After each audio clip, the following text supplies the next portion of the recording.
Halo semuanya, balik lagi di Obras, obrolan santai yang paling seru. Nah, saya Guntur Irianto, siap membongkar rahasia hidup makmur, diberkati masa depan cerah tanpa drama. Nah, yang paling penting, bagaimana caranya biar anak cucu kita auto kaya, anti sengsara. Siapa yang nggak mau kaya atau makmur? Oke.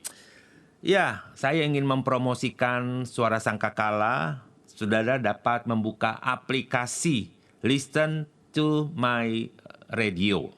Ya, LISTEN 2, Listen to My Radio, atau di web streaming listentomyradio.com, atau sudah dapat membuka channel Suara Sangkakala MLG, channel kita dari Suara Sangkakala. Tadi saya bicara soal anak cucu kita nggak miskin gitu ya, nggak jadi kere. Kedengarannya mustahil. Nanti dulu. Ya, kita akan coba korek habis bagaimana menemukan kode Tuhan, kode ilahi untuk masa depan kita itu masa depan yang penuh harapan, generasi yang diberkati Tuhan. Jadi, ketika kita panik memikirkan mustahil gitu ya, ya Anda tidak sendirian karena banyak orang sedang panik. Nah, jujur saja, siapa di sini di antara kita suka keringat dingin di tengah malam, padahal udara dingin, tapi keringat ikut dingin gara-gara memikirkan tagihan, cicilan, harga kebutuhan yang entah semakin amburadul gitu ya, atau masa depan pekerjaan, karir yang tidak jelas juntrungannya. Nah, saudara tidak sendirian, ingat ya, tidak sendirian. Memang gejolak dunia memang membuat kita gampang panik. Panik nggak? Panik dong gitu ya. Belum lagi berita-berita muncul di TikTok ya. Kemudian muncul lagi di Instagram gitu ya. Dan ini bikin nyali kita ciut. Resesi katanya sedang mengincar kita di tahun ini sampai tahun depan. Kemudian AI itu mulai mengambil alih pekerjaan kita, semua pakai robot. Biaya hidup tidak masuk akal gitu, bikin kita deg-degan. Tapi ini kan badai informasi ya yang bikin pusing gitu ya. Kita sebenarnya seharusnya kita tuh punya jangkar yang super kuat, yaitu firman Tuhan. Jadi jangan cuma dijadikan pajangan gitu ya. Kita nggak perhatikan firman Tuhan, kita hanya datang minggu ibadat tidak memperhatikan. Kita harusnya mulai memahami tentang makna firman. Sebab di sana dalam firman Tuhan, kita menemukan jawaban dan ketenangan sejati. Aduh ya, ketenangan sejati. Agar kita bisa menghadapi masa depan yang katanya menakutkan itu. Nah, di sini saya ingin membongkar rahasia Abram yang akhirnya berubah menjadi Abraham, modal iman dan keturunannya jadi raja. Kok bisa? Nah, kita akan masuk ke bagian yang paling seru ya. Kita kenalan sama Abraham. Dulu namanya Abram, seorang bapak ya yang hidup di ribuan tahun yang lalu. Nah, coba kita bayangkan ribuan tahun itu kan berarti zamannya itu masih serba primitif ya, nggak seperti sekarang modern. Tuhan mendatangi Abram dan memberi sebuah janji, promise gitu ya. Janji yang nggak main-main. Dengarkan, perhatikan di Kejadian pasal 12 ayat 2 dan 3 dalam Bible IMB, terjemahan IMB. Tuhan berkata begini kepada Abraham. Aku akan membuat engkau menjadi suatu bangsa yang besar. Aku akan memberkati engkau dan membuat namamu masyhur dan engkau akan menjadi berkat. Ayat 3. Aku akan memberkati mereka yang memberkati engkau dan mengutuk mereka yang mengutuk engkau, dan karena engkau semua kaum di bumi akan diberkati. Lah. Jadi ini kan Tuhan sendiri datang kepada Abraham. ya. Dan ada sebuah prinsip penting yang harus kita pahami ya, bahwa Tuhan itu tidak pernah ingkar janji. Ya.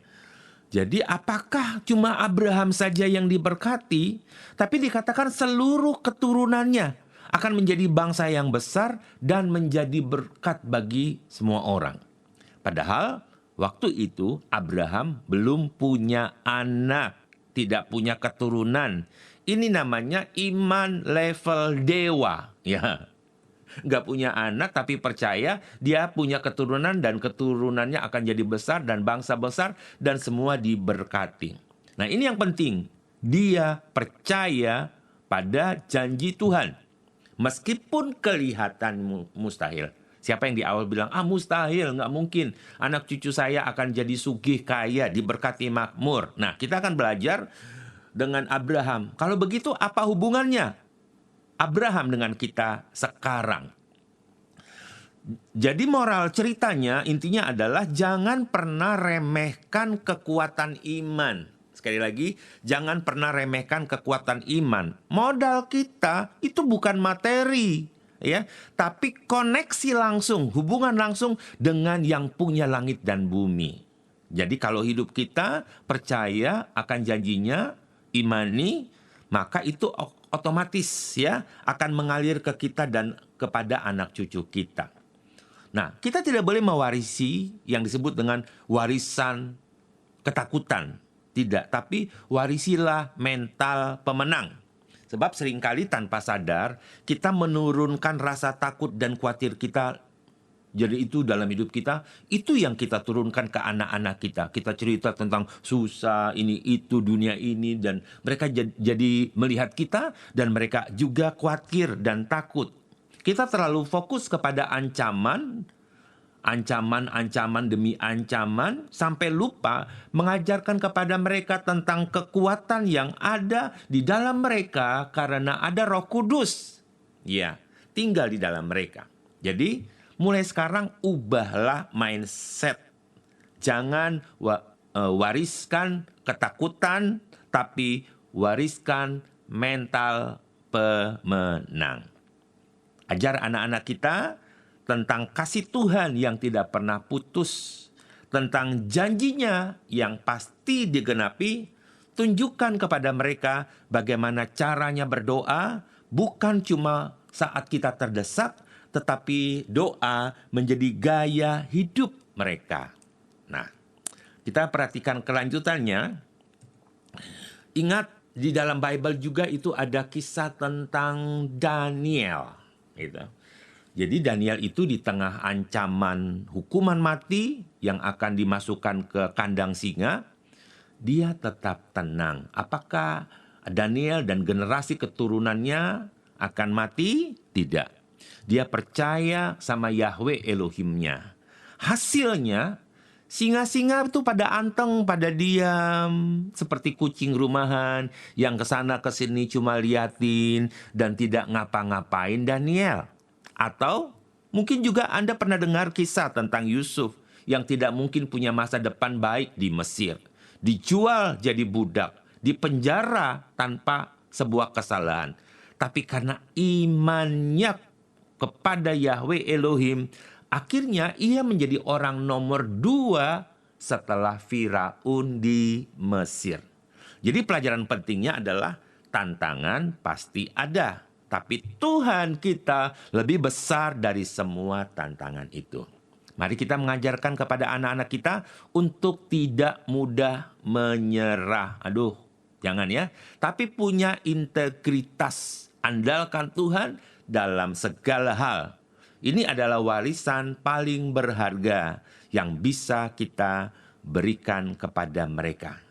Nah, itu sebabnya jika kita mewariskan kepada anak-anak kita, jangan wariskan ketakutan, tapi wariskan iman kepada anak-anak kita.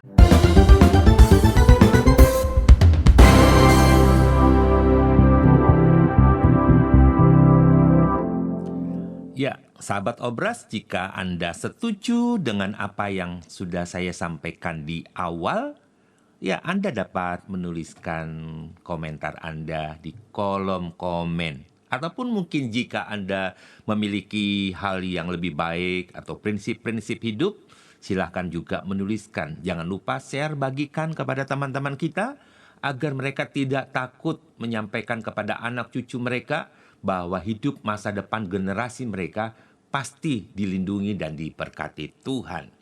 Nah, saya akan memberikan resep keturunan yang diberkati sebagaimana yang kita bahas tadi dalam kebenaran firman Tuhan.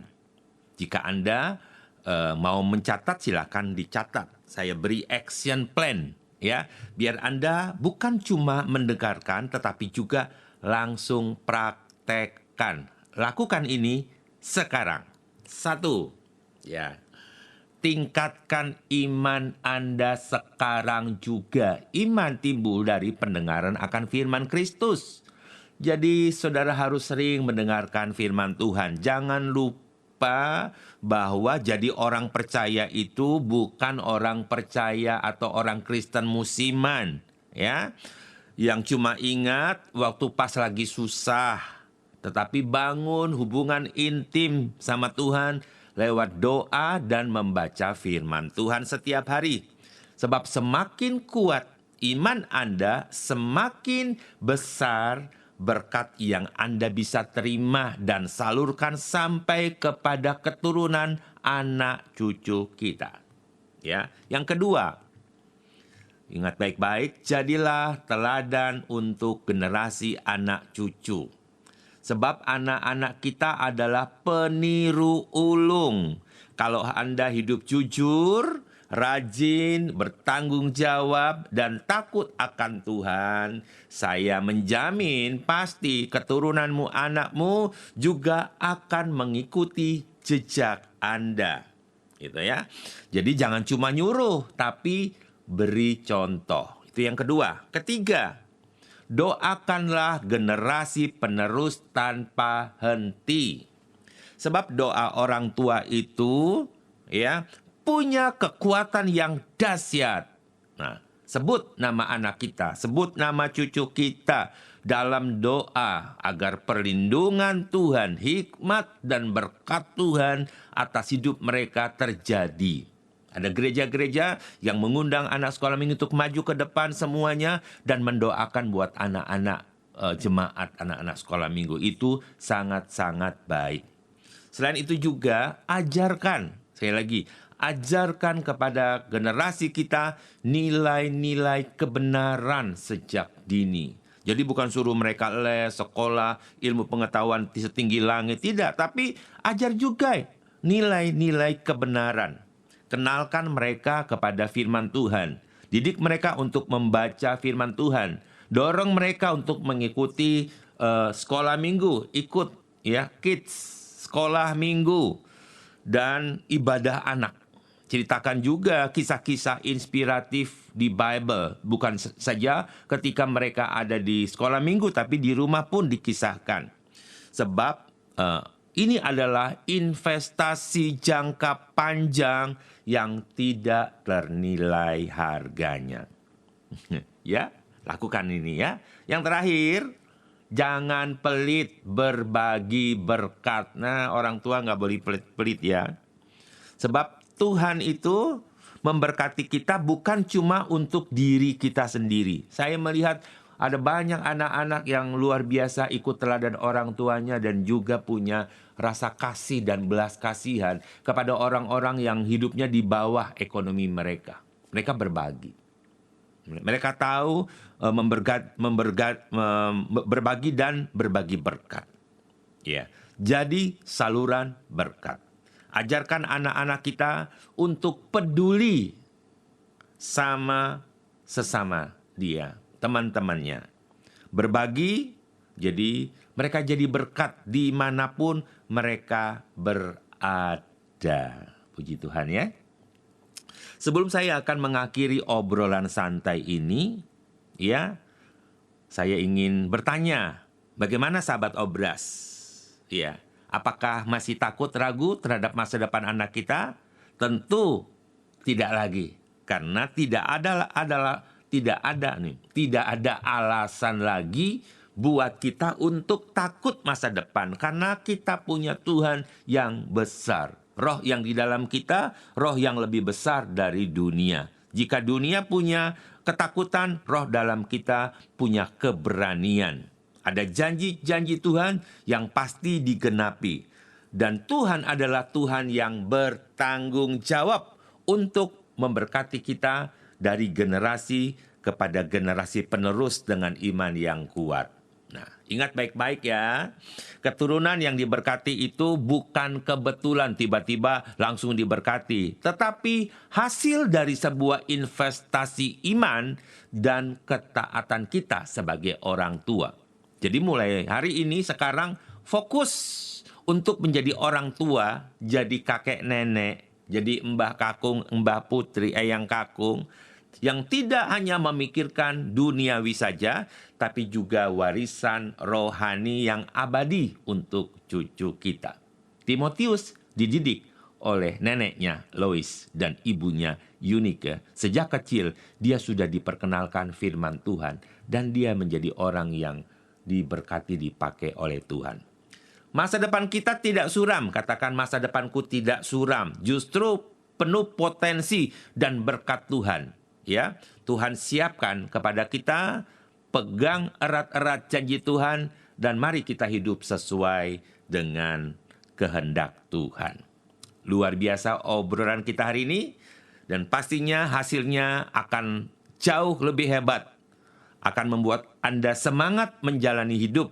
Jangan lupa share, bagikan podcast ini, obrolan kita ke teman-teman Anda, biar lebih banyak lagi yang tercerahkan. Saya Guntur Irianto, pamit undur diri dari Radio Suara Sangkakala. Sampai ketemu di obras berikutnya dengan topik yang tidak kalah seru.